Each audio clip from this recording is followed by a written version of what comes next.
काल रात्री 1 वाजता महालक्ष्मी एक्सप्रेस पकडून मी कोल्हापूरला पोहोचलो। कोल्हापुरातली 2 महत्वाची पदवीधर आणि शिक्षक निवडणुकीच्या दृष्टीने बैठका केल्या आणि इथे आलो। सरोड्यामध्ये खोराटेंचा संस्थेचा एक मोठा कार्यक्रम करून पुण्यामध्ये पहिला कार्यक्रम संध्याकाळचा माझा 5 वाजता आहे। 5 ला एक आहे, 6:30 ला एक आहे, 8 ला एक आहे आणि त्यामुळे 5 च्या आधी उशिरात उशिरा 6 च्या आधी मला पुणे गाठायचं आणि म्हणून मी आपले जिल्हाध्यक्ष नाथा पाटीलना आग्रह धरला की जरा आल्या आल्या तू प्रास्ताविक कर, मी बोलतो 5 जणांना नियुक्तीपत्र माझ्या उपस्थित द्या, नंतर कार्यक्रम चालू राहणार आहे। सगळ्यात महत्त्वाचं सगळ्यांचं जेवण आहे आणि नवरात्री झाल्यामुळे जरा चांगलं जेवण द्या असा आग्रह झाल्यामुळे आता शनिवारचं कसं काय खाता मला कळत नाही, पण अनेकांचं म्हणणं पडलं की 9 दिवसाचा उपवास पडल्यामुळे आता शनिवार बिनवार काय बघणार नाही, असा तो सलग 1 वाजेपर्यंत 2 वाजेपर्यंत नेत्यांची भाषणं, नियुक्तीपत्र देणं, जेवण असा कार्यक्रम चालू राहील। मी मात्र माझं भाषण झालं, माझं मनोगत झालं की प्रातिनिधिक कारण पत्र जी असतात नियुक्तीची ते अध्यक्षाने द्यायची असतात, त्याचा अधिकार। मी जरी राज्याचा नेता असलो तरी ते माझ्या उपस्थितीत द्यायचे असतात। अशी एक 4-5 जणांना देऊ। नाथाने एक आणखीन चांगली कल्पना मांडली की 5-5 चे 5 गट करू आणि तो एक गट आला की येताना त्याला नियुक्तीपत्र हातात दिलं जाय, तो वर आला, फोटो काढला की तसं करा। दुसरं, मी कार्यक्रमाची घाई करण्याबरोबरने मी आता एक पत्रकच काढणार आहे, माझ्यापुरतं काढेल, कारण माझी मतं दुसऱ्यावर लादण्याचा माझा स्वभाव नाही। परंतु कार्यक्रम कसा असावा, 30-40 मिनिटात कार्यक्रम संपला पाहिजे। मग तो कशामुळे लाभतो, तर प्रत्येकाला हार, प्रत्येकाला शाल, प्रत्येकाला नारळ, प्रत्येकाला पुस्तक, अलीकडे प्रत्येकाला रोप, म्हणजे एकाचा सत्कार करायला 3 मिनिट आणि मग स्टेजवरच्या सगळ्यांना करायला पाहिजे ना, तर रागोरागी होते। असे 30 मिनिटं यातच घालव। आम्ही जर आम्हाला काही तुम्ही देऊन सन्मानित करणार म्हणून येणार असलो, कारण असं कोण नाही आहे, पण तुमचं धारणा आहे किंवा द्यायला गेलो ना तर पुढच्या वेळेला येणार नाहीत, तर आम्हाला बोलवूच नका। आम्ही पार्टीच्या कार्यक्रमाला आलो, लोकांचं ऐकलं, आमचं म्हणणं मांडलं, विषय संपला। आणि त्यामुळे एकूण करावं की न करावं भाजपाने, अन्य पक्षांनी करावं की न करावं, पण कार्यक्रम हा नेटका असला पाहिजे। एक समयी ठेवतो आपण, ती प्रज्वलित करायला 5 मिनिटं होते, लावून ठेव ना बाबा।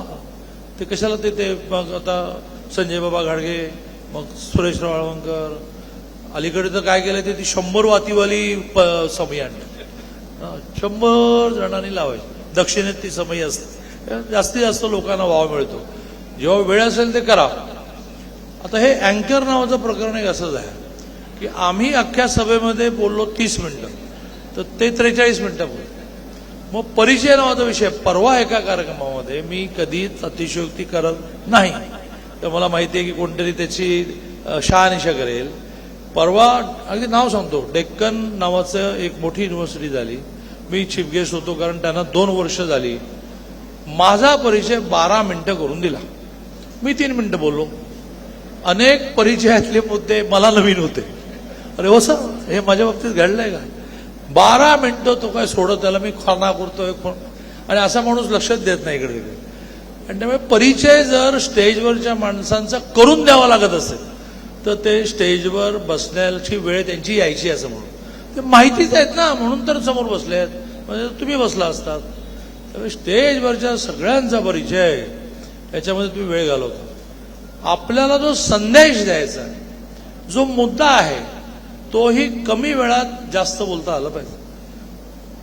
कधी कधी काय होतं, भाषण तासभर झालं, मग शोधावं लागतं की काय बोलले बरं, नेमकं काय त्यांना सांगायचं होतं, म्हणजे काय त्यांना सांगायचं होतं काही कळलंच नाही, भाषण मात्र लंब तासभर करा। या सूचना तुम्ही पाळा की न पाळा, माझ्या कार्यक्रमामध्ये यापुढे फटाके वाजले तर मी गाडीत बसून परत जाणार। फटाक्याने प्रदूषण होतं, फटाक्याने झालेला कचरा कुठल्याही झाडूने निघत नाही, ते उडूचा होतो आणि फटाक्याने मोठ्या प्रमाणावर प्राणी घाबरतात। आमच्या कुठल्याही घरात 3 मांजरी असतातच, अक्षरशः दिवाळीमध्ये त्यांचं जगणं मुश्किल होतं, कारण ते खायला बाहेरच पडत नाही, त्या कुठेतरी लपून बसलेल्या असतात, जखमी होतात।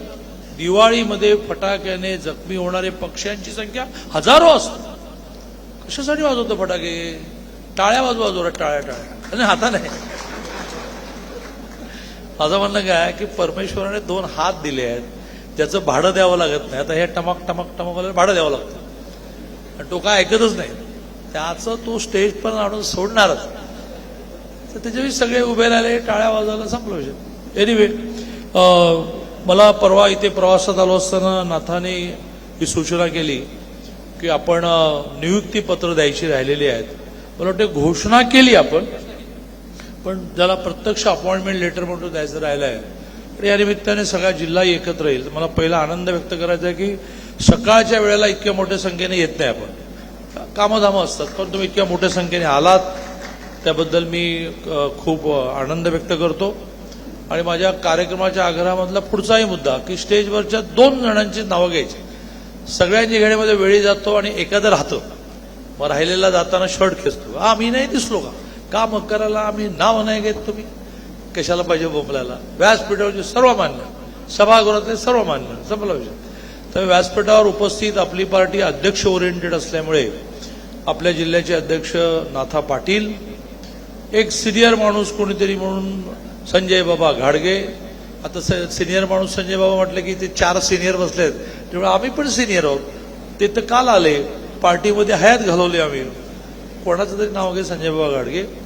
आपले राज्याचे नेते महेश जाधव आणि वेगवेगळ्या गावातून वेगवेगळ्या प्रकारच्या जबाबदारी असलेल्या कार्यकर्ता बंधू आणि भगिनींनो, नाथाने अतिशय सविस्तर मांडलं की निवडणुका समोर येऊन ठेपलेल्या आहेत.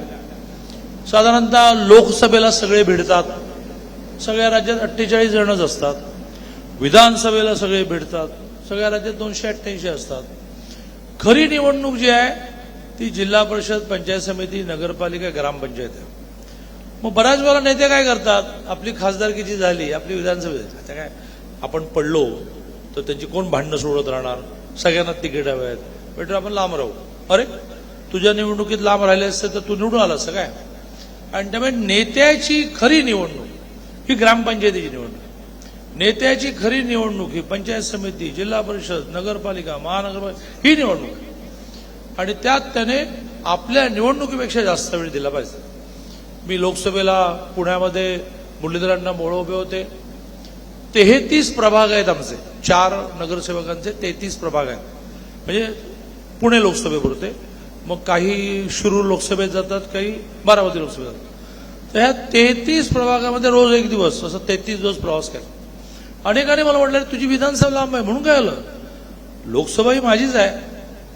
आणि त्यामुळे ही निवडणूक जी आहे ती एका अर्थाने लोकशाहीमधली महत्वाची, नेत्याने ज्यावर वेळ द्यावा, पैसा खर्च करावा, लक्ष देऊन काम करावं, अशी ही महत्वाची निवडणूक आहे. कुठली कधी होईल हे आज रात्रीपर्यंत कळेल, पण बहुधा जिल्हा परिषदेची पहिली होईल. दिवाळीनंतर आता काय झालं आहे, टीव्हीचं काय प्रकरण आहे की ते माझा आगा पिछा सोडतात आणि बरोबर मध्येच पकडतात. आता लगेच ते काय सुरू करतील की दादाचं निवडणूक आयोगाशी बोलणं झालेलं दिसतंय, सरकारचा निवडणूक आयोगावर कंट्रोल आहे. अरे काय अंदाज बिंदाज आहे की नाही? 45 वर्ष झाली माझी सामाजिक राजकीय जीवनामध्ये. तर आढावा असा आहे की नोव्हेंबर एंडला जिल्हा परिषद, डिसेंबर एंडला नगरपालिका, जानेवारी एंडला महानगरपालिका.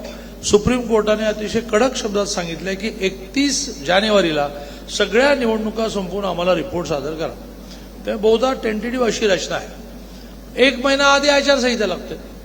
दिवाळी आचारसंहितेत जाऊ नये म्हणून बहुधा दिवाळीच्या 1-2 दिवस नंतर आचारसंहिता लागेल की सगळं सांभाळायचं. मग हे झेंडे लावायचे परवानगी काढा, मग पर झेंडा किती खर्च तो निवडणूक आयोगाला द्या. त्यात उमेदवार घोषित होईपर्यंत परवानगी काढायला लागेल. उमेदवार घोषित झाला की त्याच्या खर्चात पडायला सुरुवात होईल. आता हे वाजप आलं ना, त्यांचा रेट ठरलाय, म्हणजे नाही तो फुकट आला प्रेमॉडी नाही, त्याचे 1000 रुपये. आणि त्यामुळे ऑक्टोबर एंडला आचारसंहिता लागली की विकास कामाची उद्घाटनं, विकास कामाचे नारळ पडणं, त्याच्या आधी काय ते सगळं आटपून या. कारण ती आचारसंहिता बहुधा 3 महिने लागेल. याचं कारण सगळं मिक्सच झालंय ना, महानगरपालिका, नगरपालिका, जिल्हा परिषद. त्याच्यात ऑक्टोबर एंडला आपल्याला जी विकास कामं बंद करायला लागतील ती जानेवारी एंडलाच महानगरपालिका निवडणुका झाल्यानंतर आचारसंहिता संपेल हे आपण लक्षात घ्या. एखाद्या वेळेस शेवटची निवडणूक महानगरपालिका हे क्लिअर आहे. जिल्हा परिषद नगरपालिकांचा क्रम बदलू शकतो, तो आज रात्रीपर्यंत ठरेल. तो निवडणूक आयोगाने ठरवायचा असतो, कारण तेवढी मशीन्स लागतात, तेवढी माणसं लागतात, तेवढ्या शाळा लागतात म्हणजे मतदान केंद्रासाठी. त्यामुळे एखाद्या वेळेस असं होईल की नोव्हेंबर एंडला नगरपालिका आणि डिसेंबर एंडला जिल्हा परिषद, एवढाच फरक काही तो होईल. पण ऑक्टोबर एंडला दिवाळीनंतर 1-2 दिवसामध्ये आचारसंहिता लागायला मला काही पर्याय दिसत नाही. आणि त्यामुळे आपण सगळेजण तयारी लावूया. जसं पदांच्या बाबतीत असं आहे की सगळ्यांना देता येत नाहीत, तसं तिकिटाच्या बाबतीत असं आहे की सगळ्यांना तिकीट देता येत नाही. आणि त्यामुळे मानसिकता ही ठेवली पाहिजे की आपण लढण्याची तयारी करू. मिळालं तर चांगलं आहे, नाही मिळालं तर माणूस म्हणून नाराज 24 तास. 24 तासानंतर नाराजी संपवून राज्यातली किती उदाहरणं तुम्हाला मी देईन, मला वेळ नाही. पण आपले कालपर्यंत अध्यक्ष होते चंद्रशेखर बावनकुळे, 14 ते 19, त्याच्या आधी 5 वेळा आमदार झाले, 14 ते 19 ऊर्जा मंत्री झाले. आणि 19ला काही कोणीतरी सांगितलं असेल, काही चुकीचं फीडबॅक गेला असेल आणि 19ला त्यांना तिकीट नाही असं ठरलं. दुसऱ्या दिवसापासून माणूस प्रवासामध्ये होता. आता असं त्याने रुसून न बसता काम केल्यामुळे काय झालं, तर ते पुन्हा आमदार झाले, ते प्रदेश अध्यक्ष झाले, ते आता मंत्री झाले. आणि राजकारणात कळणारं एक वाक्य उच्चारलं की तुमच्या डोक्यात भिडेल की ज्याचं तिकीट नाकारलं त्यांना 24 निवडणुकांच्या तिकिटावर सह्यांचे अधिकार मिळाले. ए आणि बी म्हणजेच तिकीट ना, तिकीट नावाचं काही नसतं. ए वर सही करतात राष्ट्रीय अध्यक्ष आणि बी वर सही करतात प्रदेश अध्यक्ष. मी 2 वेळा अध्यक्ष होतो आणि सगळ्या प्रक्रियेत वर्षानुवर्ष आहे. 19ला यांचंच तिकीट नाकारलं, पण नाराज नव्हता, काम करत राहिले. 24ला अध्यक्ष या नात्याने प्रत्येक देवेंद्रजींसहित माझ्यासहित सगळ्यांच्या तिकिटावर त्यांची सही लागते. चुकून राहिली तर आमचं फॉर्म उडेल. एची सही बघतात निवडणूक अधिकारी, ए मग बघतात बी. हा चमत्कार पार्टीत असतो की संयम ठेवला तर सगळं मिळेल. जो म्हणतो की नाही माझ्यावर अन्याय झाला, ही पार्टी आता इतकी मोठी झाली की ही फास्ट ट्रेन आहे. तेवढ्याच चढा, जो प्लॅटफॉर्मवर राहिला तो राहिला. ट्रेन थांबवता येते काय, नाही थांबवत. आणि त्यामुळे नाराज जे होतील त्यांना आपण समजवण्याचा प्रयत्न करू. का असं उद्दामपणा पार्टी किती वाढली तरी नाही बरोबर, हे करायचं जा असं नाही. मग 4 जणांनी भेटायला जाणं, समजावणं. पण त्यानंतरही जो समजवत नाही त्याने असं गृहीत धरायचं की पार्टी आता कोणासाठी थांबणार नाही. प्रत्येकच नेता त्यावेळेचा मोठा नेता झाला. पण अटलजी गेले, पार्टी थांबली काय? जायला नको होतं. अजून 10 वर्ष पंतप्रधान ते गेले, माणूस आहे, जाणार ना. काही जण पार्टी सोडून गेले, त्याची नावं मी घेत नाही. मग पार्टी थांबली काय? का यश मिळणं थांबलं, का सरकार येणं थांबलं? आणि त्यामुळे आपण असा विचार केला पाहिजे की तिकिटासाठी मी काय पार्टीत काम करत नाही, पार्टी मजबूत करण्यासाठी, पार्टीचं सरकार येण्यासाठी मी काम करतो. आणि त्या काम करण्यामध्ये तिकीट नाही मिळालं म्हणून नाराज होऊ नये असं मी एक आपल्या सगळ्यांना सांगतो. गेल्या वेळेला जिल्हा परिषदेचा अध्यक्षही आपला आला, शौमिका वहिनी झाल्या. 2.5 वर्षानंतर थोडी गडबड झाली आणि मग विरोधी जिल्हा परिषद अध्यक्ष झाला. अनेक जिल्ह्यातल्या पंचायत समितीचे सभापती आपले झाले. कोल्हापूर महानगरपालिका डोळ्यासमोर गेली, 33 आले आपले. कधी 1 किंवा 2च्या वर यायचेच नाही, 33 आले. अजून 4 पाहिजे होते पण ते नाही आले. शिवसेनेने 7 नाही दिली, ती दिली असती तरी सुद्धा आपण विचारत. 33 अधिक 4 शिवसेना 37, 4 अपक्ष बॅगा बांधून बसले होते. तुमचा महापौर होतोय का तर तुमच्यावर. अपक्षांचा काही मुद्दाच नसतो. ज्याचं सरकार येईल त्याच्यावर आम्ही जाणार, कारण आम्हाला कामं करून घ्यायची. ज्या क्षणी त्यांना कळलं की राजेश क्षीरसागरची शिवसेनेची 4 मतं यांना मिळत नाहीत, त्या क्षणी त्यांनी बंटी पाटीलकडे वळलं. दुर्दैव असतं राजकारणामध्ये, प्रयत्नांच्या बरोबर नशीब पण असतं. जवळच्या सांगलीमध्ये महापौरही आपला झाला, जिल्हा परिषद अध्यक्ष आपला झाला. पुण्यासारख्या शहरामध्ये महापौर आपला झाला, पिंपरीसारख्या शहरामध्ये महापौर आपला झाला. अशी राज्यामध्ये स्थानिक स्वराज्य संस्थांमध्ये सभागृह विसर्जित झाली 2-2, 3-3, 4-4 वर्षापूर्वी. त्यावेळेला आपण एका स्ट्रॉंग नंबर 1 आणि नंबर 2 मध्ये हे एवढं मोठं अंतर अशा स्टेजला होतो. आता आपण महायुती म्हणून लढवणार आहोत, महाविकास म्हणून लढणार आहे. तर महायुती आणि महाविकास ह्यात असा लंबा फरक असायला नाही. आणि त्यामुळे आपल्या जिल्ह्यामध्ये जरी सगळे आमदार हे महायुतीचे आहेत, एकही आमदार विरोधी पक्षाचा नाही रांगेने. मग शिवाजीराव पाटील अपक्ष असतील, पण जनसुराज्याचे 2 असतील, पण ज्याला महायुती म्हणून 10च्या 10 आमदार आहेत, दोनपैकी एक खासदार आहे. आणि त्यामुळे जी स्थिती आपली 17ला होती, का निवडणुका बाबा 17ला झाल्या ना, 17ला जी होती स्थिती, जे सभागृह 22ला संपलं, मग 3 वर्ष प्रशासकाला, तर ती स्थिती आपल्याला थोडं एक पाऊल जास्त स्थिती आपल्याला आणायची असेल तर दिवाळीचा पण उपयोग केला पाहिजे. बायकोला सांगितलं पाहिजे की तुला मी फराळाला नेहमी मदत करतो, पण करता काय मला माहिती, बायकोला फराळ करायला मदत करतो, पण ह्या वेळेला मात्र मी मदत करेन की नाही माहित नाही, मला जरा पार्टीसाठी फिरायचं. दिवाळीत फिरा, शुभेच्छा द्या, दिवाळीत काही माणसं हाताशी आणा. आणि दिवाळीनंतर तर जो काही 3 महिन्याचा कालावधी आहे, म्हणजे तुम्हाला कोल्हापूरच्या महानगरपालिकेच्या निवडणुकीलाही वेळ काढायचा. इथे बसलेल्या प्रत्येकाचे 10 नातेवाईक मित्र कोल्हापुरात आहेत, मग त्यांना कोण सांगणार बीजेपीला आणि महायुतीला मतदान करा. त्यामुळे आधी जिल्हा परिषद नगरपालिका सगळं आटपा, मग कोल्हापूर जिंकायला याला सोडत नाही कोल्हापूर, काय काळजी करू नका. आणि त्यामुळे आता तुमच्या मनातला प्रश्न एवढा जाहीरपणे विचारता येत नाही, पण मला लोकांच्या मनातले प्रश्न कळतात. तर तुमच्या मनात प्रश्न असेल की निवडणूक युती म्हणून लढायची का आपल्या आपण लढायची आहे? निवडणूक युती म्हणून लढायची आहे. लास्ट मिनिटला, शेवटच्या क्षणाला काही बदल झाले तर आपलं नेतृत्व ते बदल करेल. पण आपला प्रयत्न, जर आम्ही लोकसभा एकत्र लढलो, जर आम्ही विधानसभा एकत्र लढलो, हे जर आवाज जास्त आहे तर बंद मी झालं माझं, आपको बंद करना. हां बस, या आधीच लक्ष द्यायला पाहिजे, फारच आवाज खात.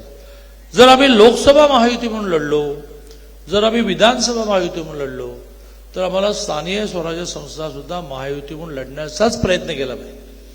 पण कुठल्याही कार्यकर्त्यावर अन्याय न करता, कुठल्याही नेत्यावर अन्याय न करता. आमची एक चांगली सीटच मागायला लागले कोणीतरी, राष्ट्रवादी किंवा शिवसेनावाले, पण नाही हे होणार नाही. मग त्या ठिकाणी मैत्रीपूर्ण लढत करू, युतीच ठेवू, युतीला पर्याय नाही. पण तुम्ही तुमच्या नेत्यांना जसं जपणार, तुम्ही तुमच्या कार्यकर्त्यांना जसं जपणार, आम्ही आमच्या नेत्यांना कार्यकर्त्यांना जपणार. तो लोकसभेला काम करतो, विधानसभेला काम करतो, केंद्रात सरकार आणतो, राज्यात सरकार आणतो. आता त्याची वेळ आली तर आम्हाला त्याच्या पाठीशी उभं राहावं लागेल. त्यामुळे निशंक मनात शंका ठेवू नका, कोणावरही अन्याय होणार नाही. कोणावरही अन्याय न करता आपल्याला महायुती करता आली तर आपण प्रयत्न करू. ती महायुती होण्यामुळे मतांचं विभाजन होणार नाही. ती महायुती झाल्यामुळे दमछाक कमी होईल, पैसे कमी खर्च होतील, पण कार्यकर्त्याची कॉस्ट देऊन, कार्यकर्त्याचा बळी घेऊन महायुती होणार नाही. माझं असं मत आहे की ह्या जिल्ह्यामध्ये आमचं सगळ्याच पक्षांचं एकमेकातलं नातं इतकं आहे की एक पाऊल पुढे एक पाऊल मागे करत सगळं होऊ दे. जोपर्यंत रिझर्वेशन्स क्लिअर होत नाही तोपर्यंत ह्या बोलण्यालाही अर्थ नसतो. आज तारीख किती आहे? 4 ना? 6 तारखेला नगरपालिकांच्या नगराध्यक्षांची रिझर्वेशन्स डिक्लेअर होतील. 13 तारखेला जिल्हा परिषदेची रिझर्वेशन्स क्लिअर होतील. म्हणजे जिल्हा परिषदेच्या अध्यक्षांची रिझर्वेशन झाली, आता खाली सदस्यांची होतील, जिल्हा परिषद पंचायत समिती. आणि महानगरपालिकेची प्रभाग रचना बहुतेक आज रात्रीपर्यंत घोषित होईल. आणि प्रभाग रचना म्हणजे एकदा सीमा ठरल्या की त्यांचंही रिझर्वेशन क्लिअर होईल. दिवाळी संपता संपता नगरपालिका, जिल्हा परिषदा, पंचायत समित्या, महानगरपालिका सगळ्याचं भौगोलिक रचना आणि रिझर्वेशन क्लिअर. मग मांडी घालून बसता येते. हा चला, तुमच्या कुठल्या आमच्या कुठल्या. नेत्यांनी तोपर्यंत झोपा न करता प्रवास केला पाहिजे, अंदाज घेतले पाहिजे, आणखीन कोण नवीन येणार आहे असे सगळेच आडाखे बांधायला पाहिजे. कोण कार्यकर्ता नाही दिलं तर नाराज होईल, त्याचं आत्तापासून त्याच्याशी बोलणं केलं पाहिजे की अरे बाबा रे, आयत्या वेळेला गोंधळ घालू नको, 50-50 आहे, मिळेल पण नाही मिळेल पण, मिळालं तर चांगलं आहे, नाही मिळालं तर जरा काम कर, अशी सगळी पूर्वतयारी करा. हे झालं निवडणुकीपुरतं. पण पदाधिकाऱ्यांच्या नियुक्त्या ज्या होतात त्या 3 वर्षासाठी होत आहेत. आणि कार्यकर्त्याचं आयुष्यभर राहायचंय आपण. कार्यमग्नता जीवन व्हावे, मृत्यू ही विश्रांती. किती काम करायचं आणि किती मग्न राहायचं कामामध्ये, इथे मृत्यूच्या वेळेला ओरांचं उदाहरण आठवा, अटलजीचं उदाहरण आठवा, की त्या माणसाने प्रत्येकाने शेवटपर्यंत काम केलं. निवडणुका होतील आणि जातील, यश मिळेल नाही मिळेल बघू, काम चालू राहणार. पार्टी मजबूत करायची आपल्याला. आणि आपल्याला 29 पर्यंत एक ऍक्सिडेंट 19चा झाला नसता, आता उद्धवजीने जरा समजूतदारपणा दाखवला असता तर हे सगळे आता शोधावे लागले असते. राष्ट्रवादी काँग्रेसवाला कोण आहे, हे सगळे शोधावे लागले असते. काँग्रेसवाला कोण आहे, सगळा व्यवस्थित कार्यक्रम झाला होता. पण 19ला ते अडवून बसले. असं वाटलंच नाही स्वप्नामध्ये की ते काँग्रेसवर जातील. ते गेले आणि त्यांनी त्यांची भूमिकाही बदलली, मुसलमानांचा अनुनय करणं सुरू केलं. झालं 2-2.5 वर्षाचा खेळ झाला. पुन्हा सरकार, राज्याचं नुकसान झालं. पक्ष सोडावा, भारतीय जनता पार्टीला 2 खासदारपासून पंतप्रधानपर्यंत सवय आहे. राज्याचं खूप नुकसान झालं. अनेक प्रोजेक्ट, अनेक योजना यात थांबल्या. तेवढ्यात कोविडची पण साथ आली. असं ते एका वेळेला तो सगळा 19 ते 22 हा पिरियड ह्या राज्याला खूप मागे घेऊन गेला. मी कोणा उद्धवजींना वगैरे दोष देत नाही, माझा तो स्वभाव नाही, मी वस्तुस्थिती मांडतो. असं झालं. मग 22 नंतर काय झालं, मग स्वाभाविकपणे एकनाथजी मुख्यमंत्री झाले. 1 वर्षानंतर अजित पवारांना बरोबर घेऊन आलेलं. अतिशय क्लिअर घोडदौड चालली होती, क्लिअर घोडदौड. जिसको आना है आनो, बाकी बाजू हटो, बाजू हटो, बाजू हटो. पण नियती ही नियती असते. ती तुम्हाला ठिकाणावर ठेवण्यासाठी ups and down, ups and down, ups and down करत. त्याला कालचक्र म्हणतात. किती वर खाली, वर खाली. नाही तर तुम्ही फारच माजाल ना, सदा सर्वकाळ तुमचं सरकार. 35 वर्ष बंगालमध्ये कम्युनिस्टांचं राज्य होतं. मग त्यांनी इतका अनाचार अत्याचार सुरू केला. गेलं ममता बॅनर्जीचं आलं. मग गेल्या वेळेला आपलं येईल असं वाटलं. आपल्याला एक पण आमदार नव्हता, तर 77 आमदार दिले लोकांनी. पण अजून एक 30 हवे ते नाही मिळाले. यावेळेला मिळतील असं वाटतंय. आणि त्यामुळे नियतीचाच हा खेळ आहे. काय कारण होतं 19ला सरकार जायचं? शिवसेना बीजेपी म्हणून 161 जागा आल्या होत्या. 29 अपक्ष बरोबर होते. 190 टोटल झाली होती. काय कारण होतं? काहीच कारण. केवळ ज्याला म्हणतात की 14ला असं झालं, मग आता आम्ही मनात धरूनच बसलो होतो की 19ला जमलं तर मारायची गोळी मारली.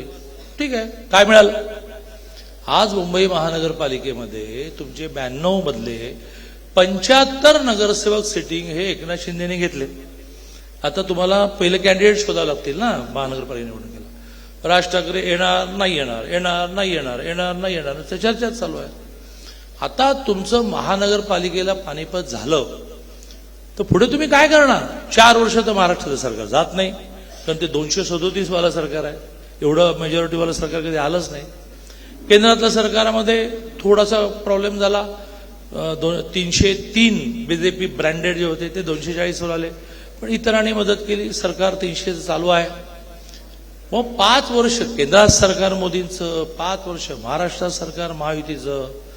आणि जर तुमची महानगरपालिका मुंबई, बाकीचं तुमचं काही नाहीच आहे, मुंबई महानगरपालिका तुमची गेली तर म्हणजे काय तुम्ही 19ला हे सगळं करून मिळवलं काय?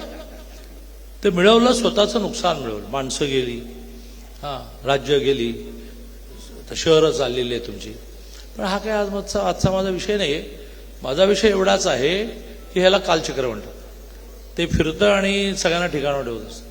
आणि त्यामुळे कधीही उतू नको, मातू नको, घेतला बसा सोडू नको. बीजेपीचं तत्वज्ञान घेतलंय, बिलकुल सोडत नाही. सकाळी एका पार्टीत, दुपारी एका पार्टीत. मला कधी कधी प्रश्नच पडतो, ते गळ्यातलं बदलत जातं ना पक्षाप्रमाणे. तर मी म्हणतो की काल तर तुमच्या गळ्यात हे होतं, नाही म्हणाले, रात्री जरा निर्णय केला आणि शेवटी आपलंही काही भवितव्य आहे ना, म्हणून मग आज सकाळी निर्णय केला. झालं. आता संध्याकाळपर्यंत राहील का काय माहिती. माणसाच्या गॅरंटी नाही तर पक्षाची काय. असं तत्वज्ञान उत्तम असतं. अहो, माणूस सकाळी दिसला तर दुपारी मरतो.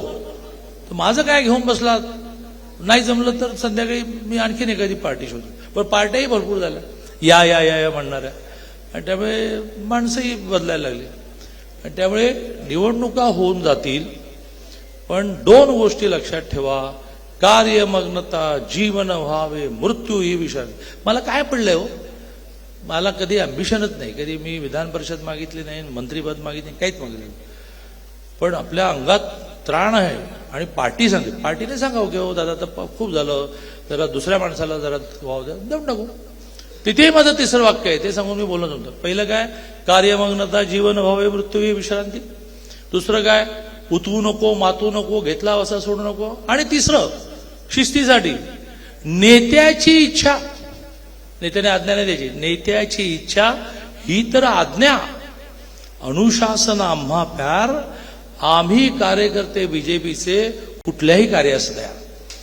देवेंजींनी सांगितलं, विषय खतम, चर्चाच नाही. नाही जरा मला समजून तर सांगा, नेत्यालाही विचारण्याची परवानगी नाही, नेत्याने काही विचार करून निर्णय घेतात, लांबचं दिसतं. आणि त्यामुळे जोपर्यंत मला पार्टी सांगते तोपर्यंत करणार. अदरवाईज मला रोजचा प्रवास आता इतका जिकिरीचा व्हायला, रस्ते पावसामुळे इतके खराब झालेले आहेत. पण कार्यमग्नता जीवन व्हावे मृत्यू विश्रांती. पण नेत्याची इच्छा ही तर आज्ञा, अनुशासन आम्हा प्यार, आम्ही कार्यकर्ते भाजपचे कुठल्याही कार्य असणार. आधी महसूल होतं, आता शिक्षण दिलं, कुठल्याही कार्य असणार. मग उद्या घरी बसा म्हटलं, कुठल्याही कार्य असणार. मग पार्टीचं कार्यालय मंत्री, कुठल्याही कार्य असणार. उद्या मला पार्टीचं कार्यालय मंत्री म्हणून काम देतील, काय अडचण आहे, ते पण करू, उत्तम करू. जे जे मिळेल त्याचा 2 दिवसात अभ्यास करून उत्तम करू, बिलकुल तक्रार करणार नाही. आणि मनामध्ये पण तक्रार नाही व्यक्त. पण काही जणांचं काय असतं की सारखं आपलं बोलत बसत, अन्याय झाला, अन्याय झाला, अन्याय झाला, अन्याय झाला. पार्टी डॅमेज करतो तू, जा ना घरी, लोक झाले काम करायला. आणि त्यामुळे सगळ्यांना शुभेच्छा देतो. नाथा पाटलांनी 3 मिनिटात मला रिकामं करावं अशी विनंती करतो, म्हणजे मला सरवड्यात वेळेत जाता येईल. हा, मला राहुलने आठवण करून दिली, फार उत्तम, की डिसेंबर 2026ला, अजून 1 वर्ष आहे, पदवीधर आणि शिक्षकच्या निवडणुका आहेत. एक काळ 8ला मी पदवीधरचा आमदार आणि भगवानराव सोळंके शिक्षकचे आमदार. दुर्दैवाने ती स्थिती बदलली आणि आता आपले दोन्ही नाही आहेत. तर येत्या डिसेंबर 2026ला त्या निवडणुकीत मात्र सगळा रोल मतदार यादी स्क्रॅप होते, म्हणजे कॅन्सल होते आणि 1ने सुरुवात होते. त्यामुळे जो 20 वर्ष मतदान करतो त्याने नव्याने नाव नोंदवलं नाही तर तो मतदार नसतो. आपले राहुल चिक्कोडे हे सांगली आणि कोल्हापूरसाठी प्रमुख ठरले आहेत, खूप फिरतायत. त्यामुळे ठिकठिकाणी शिक्षक, पदवीधर, बँकेत नोकरी करणाऱ्यांच्या बैठका घेऊन फॉर्म ज्याचा भरला जाईल तो मतदार, ज्याचा फॉर्म भरला जाणार नाही तो मतदार नाही. त्यामुळे या दोन्ही निवडणुका जिंकणं हे मोठं टार्गेट आहे. कारण विशेषतः पदवीधर ही आपली परंपरागत आहे. उत्तमराव पाटील पहिले, मग नारायणराव वैद्य, मग जावडेकर, मग मी, मध्ये गॅप गेली. आता मध्ये जावडेकरांच्या वेळेला एकदा गॅप गेली, शरद पाटील नावाचे आले. आता आपल्याला डिसेंबर 2026ला याही दोन्ही जागा जिंकायच्या आहेत. त्यासाठी सुद्धा नीट प्रयत्न करा. नाथा पाटील. एबीपी माझा, उघडा डोळे बघा नीट.